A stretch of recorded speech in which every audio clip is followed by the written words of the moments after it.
So welcome back to the channel guys, this is Shubham Vajpayee. ऐसे app में भर्ती को लेकर लोगों के मन में बहुत सारे सवाल हैं, जैसे हाइट कम होने का फ़ायदा क्या मिलेगा और किस कैटेगरी को मिलेगा, 2023 में ऐसे ऐप का कट ऑफ क्या रहेगा और अलॉटमेंट किसको हो सकता है। ऐसे ऐप में कांस्टेबल से लेकर कमांडेंट पोस्ट तक की संपूर्ण जानकारी इस पीडीएफ में है।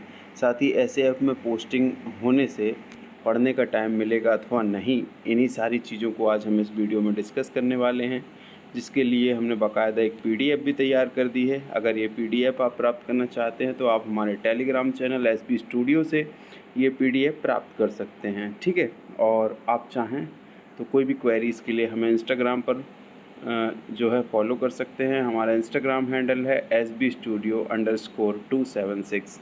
तो चलिए वीडियो को शुरू करते हैं बिना किसी देरी के। और सबसे पहले बात करते हैं कि ऐसे ऐप में भर्ती किस प्रकार होती है। तो ऐसे ऐप में भर्ती दो प्रकार से होती है।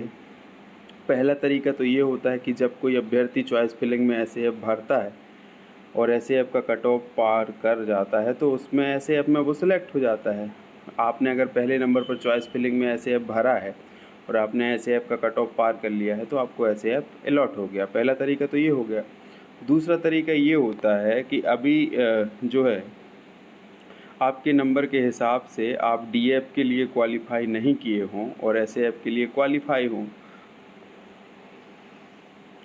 उदाहरण के तौर पर अगर शुभम और ऋषभ ने एमपी पुलिस कांस्टेबल का एग्ज़ाम दिया था और शुभम के 81 नंबर आए, ऋषभ के 78 नंबर आए और डीएफ का कट ऑफ 76 नंबर रहा, तो शुभम डीएफ के लिए क्वालिफाई हो गया। लेकिन 75 नंबर प्राप्त करने वाले ऋषभ को जो है इतने नंबर नहीं मिल पाए कि वो डीएफ में जो है क्वालिफाई कर पाए। इतने भी कम नंबर नहीं मिले कि वो ऐसे ऐप में भी ना सेलेक्ट हो पाए। तो इस प्रकार शुभम को डीएफ मिल जाएगा और ऋषभ को जो है ऐसे ऐप अलॉट हो जाएगा। मतलब आपने जो है जिला बल का अगर आप कट ऑफ पार नहीं कर पाते हैं लेकिन इतना कट ऑफ पार कर जाते हैं कि आप ऐसे ऐप का कट ऑफ पार कर जाते हैं, तो उस स्थिति में जो है आपको ऐसे ऐप जो है अलॉट हो जाएगा। ये दूसरा तरीका होता है। कहने का मतलब ये है कि अगर 1-2 नंबर कम रह गए और जिला बल के कट ऑफ से ऐसे ऐप का कट ऑफ 1-2 नंबर कम जाता है, लेकिन आपके इतने नंबर तो हैं कि आप ऐसे ऐप में क्वालिफाई हो जाएं, तो आपको जो है ऐसे ऐप अलॉट हो जाएगा। ये दूसरा तरीका होता है अलॉट होने का।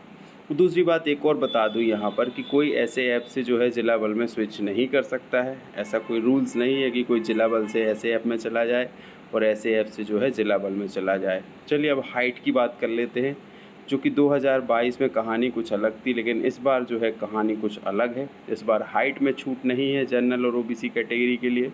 हाइट कम होने का क्या फ़ायदा मिलेगा, तो यहाँ पर हम दिखा देते हैं कि किस कैटेगरी को फ़ायदा मिलेगा। यहाँ पर अनारक्षित अर्थात यूआर कैटेगरी और अन्य पिछड़ा वर्ग अर्थात ओबीसी कैटेगरी। यूआर और ओबीसी कैटेगरी के लिए ऐसे ऐप में भी हाइट जो है अब 168 सेंटीमीटर चाहिए है। पहले जो है 167.64 सेंटीमीटर चाहिए होती थी, लेकिन 2023 की रूल बुक में ऐसा कुछ मेंशन नहीं है। जो कुछ मेंशन है वो आपकी स्क्रीन पर सामने है कि यूआर और ओबीसी कैटेगरी के लिए हाइट जो है 168 सेंटीमीटर चाहिए है। और यहाँ पर जो छूट दी गई है वो थोड़े की सीने के फुलाव और सीने की माप में जो है छूट दी गई है, वो सभी कैटेगरी के लिए दी गई है। जैसे कि हम जिला बल में बात करते हैं तो वो 81 सेंटीमीटर का सीना मांगा जाता है, लेकिन अगर हम ऐसे ऐप में बात करते हैं तो वही 79 सेंटीमीटर का सीना ले लिया जाता है और 5 सेंटीमीटर का फुलाव तो हर जगह चाहिए। अब यहाँ पर गोरखा, गढ़वाली और कुमाऊं के मामले में मात्र 157 सेंटीमीटर हाइट में जो है आप ऐसे ऐप में भर्ती हो सकते हैं। लेकिन मराठा, अनुसूचित जाति, अनुसूचित जनजाति मतलब SC ST और मराठा के लिए मात्र 165 सेंटीमीटर हाइट चाहिए है। तो अगर आप SC ST कैटेगरी से बिलोंग करते हैं तो अगर और आपकी हाइट कम है और आप पुलिस में भर्ती होना चाहते हैं तो मात्र आपको 165 सेंटीमीटर हाइट की दरकार है और सीना की माप वही रहेगी 79 से 84।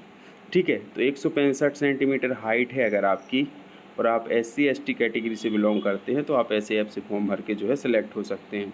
लेकिन जिला बल में हैं तो यहाँ पर जो है अलग कहानी है।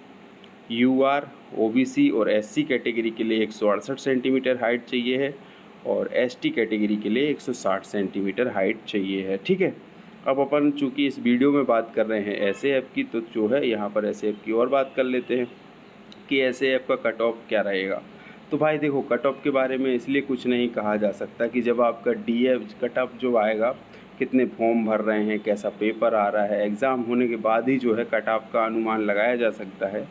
तो ये जो भी डीएफ के लिए कट ऑफ रहेगा अलग अलग कैटेगरी में, उसी से 1 या 2 नंबर कम जो कट ऑफ रहता है वो एसएएफ का ले रहता है। ये हमने आपको एक मोटा मोटा अनुमान बता दिया कि जो जिला बल का कट ऑफ रहेगा उससे 1 या 2 नंबर कम कट ऑफ किसका रहता है, अपना स्पेशल आर्म्ड फोर्स का रहता है, ठीक है। उसके बाद जब डीएफ के कट ऑफ से आपके नंबर 1 या 2 कम रह जाते हैं तो आपको जो है एसएएफ अलॉट हो जाता है। एसएएफ में जिला बल अर्थात डीएफ से कम नंबरों में चयन होने का कारण यह है कि जितने भी फॉर्म भरे जाते हैं उसका 95% लोग डीएफ ही भरते हैं। प्रतिस्पर्धा अधिक होने के कारण डीएफ का कट ऑफ ज़्यादा और एसएएफ का कट ऑफ जो है एसएएफ की कट ऑफ से अधिक रहता है, या एसएएफ को कट ऑफ सबसे डीएफ का कट ऑफ जो है ज़्यादा होता है। कहने का मतलब ये है कि जिला बल का कट ऑफ ज़्यादा होता है और एसएएफ का कट ऑफ कम होता है। ऐसा क्यों होता है कि डीएफ में कंपटीशन ज़्यादा है, 95% जो है जिला बल पहले भरते हैं। अब वीडियो का लास्ट सेगमेंट है हमारे पास कि इसमें क्या कुछ रैंकिंग होती है, क्या कैसे रैंक होती है उस पर भी हम बात कर लेते हैं। लेकिन अभी तक अगर ये वीडियो आप देख रहे हैं तो वीडियो को लाइक कर लीजिएगा, चैनल को सब्सक्राइब कर लीजिएगा, बेल आइकन को प्रेस कर लीजिएगा। ऐसे ही इन्फॉर्मेटिव वीडियोस जो हैं आपको मिलते रहेंगे। साथ ही वीडियो अच्छा लगे तो वीडियो को शेयर करिएगा, और एमपी पुलिस से जुड़ी कोई भी समस्या हो, कोई भी डाउट हो, कोई भी मन में आपके सवाल हो, उसके लिए इसके कमेंट सेक्शन में आप कमेंट छोड़ सकते हैं, इंस्टाग्राम पर डीएम कर सकते हैं। तो चलिए बात कर लेते हैं एसएएफ में कांस्टेबल से लेकर कमांडेंट तक की पोस्ट की जानकारी। तो आपको एक बार रैंकिंग दिखा देता हूँ। सबसे छोटी पोस्ट होती है कांस्टेबल, उसके ऊपर आप प्रमोट होकर हेड कांस्टेबल हो जाता है। फिर उसके ऊपर रैंक होती है असिस्टेंट प्लाटून कमांडर, जिसे हम जिला बल में एएसआई रैंक के नाम से जानते हैं। फिर उसके ऊपर होता है प्लाटून कमांडर, जिसकी भर्ती सीधी भर्ती भी निकलती है और ये सब इंस्पेक्टर रैंक का होता है। उसके ऊपर होता है कंपनी कमांडर, जो जिला बल में इंस्पेक्टर रैंक का होता है। उसके ऊपर होता है असिस्टेंट कमांडेंट, जो डीएसपी रैंक का होता है। उसके ऊपर होता है डेप्यूटी कमांडेंट, जिसे हम कहते हैं एडिशनल एसपी रैंक का, जो एक अशोक धारण करता है। और उसके ऊपर होता है अपना कमांडेंट ऑफिसर, जिसे एसपी रैंक कहते हैं, और ये यूपीएससी से डायरेक्ट रिक्रूट होते हैं। अब उसके बाद आईजी होता है एसएएफ का, और फिर उसके बाद जो है डीजीपी, जो सभी पुलिस का प्रमुख होता है।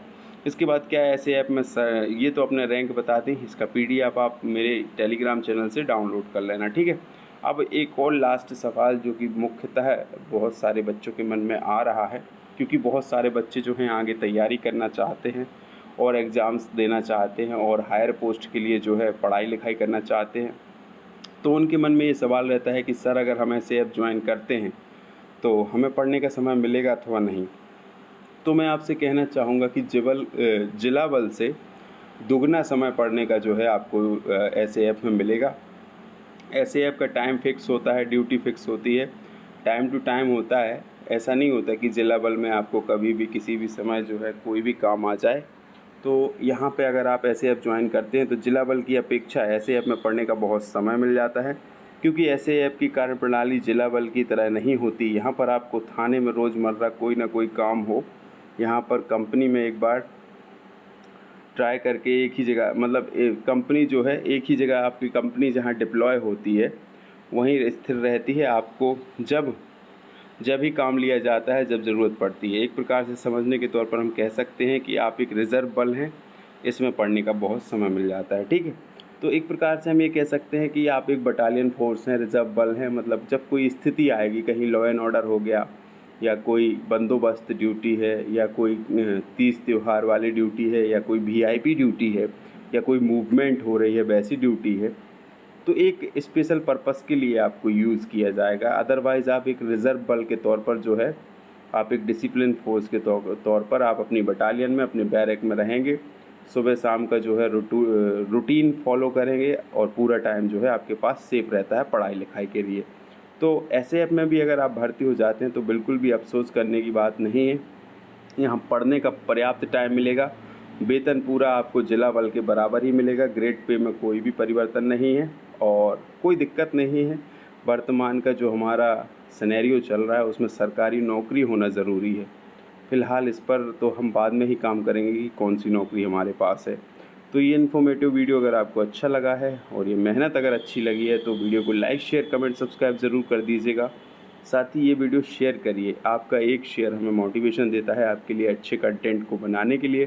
साथ ही कमेंट सेक्शन में ये भी बताइएगा कि आप और किस टॉपिक पर जो है वीडियो चाहते हैं, हम उस टॉपिक पर वीडियो लाने का प्रयास ज़रूर करेंगे। जय हिंद, जय भारत।